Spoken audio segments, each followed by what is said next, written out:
saaqtee karaa itti mijjine daandii daraa Gurraalee maqii eebbisuu jajjabduu qoofaanti gaaddisaa wareegamaa sirna deebisuu of wareeguun barbaachisaa.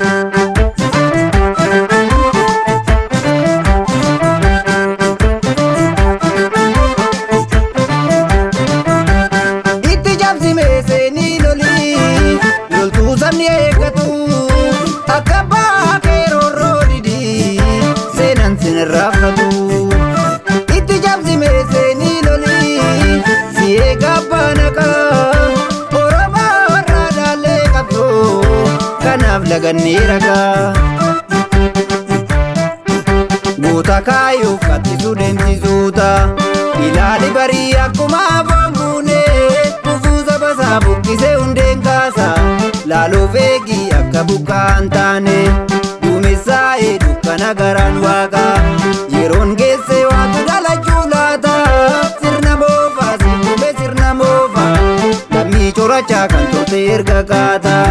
lammii corachaa kan turte erga kaata leenjidhaa beeshaa godhee akkam taata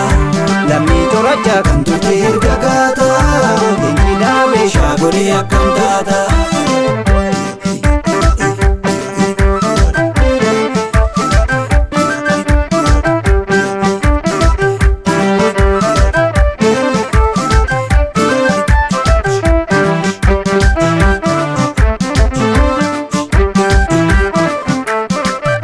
Imanaan gaararra ulfaata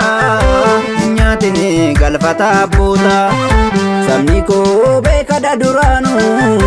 hayyuufi warra hiddi goota dhugaan karra dhaabbata waa maraa yuutumatu caale waboo koo nan dhabe madaale gurree koo qabna gurra looti siif jira naaf jiraadhu jaale fileera si madaale sarmaaree dhabanni har'aa tole jedhaale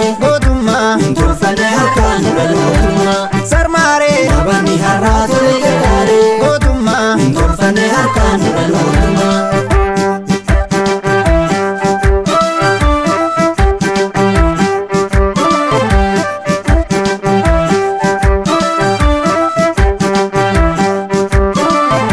Bara dheeraa oomishne dafqa diigaa joortine gurree kiyya yaa gurree dhiigaan saaqne turree. Birgeedii lafa raase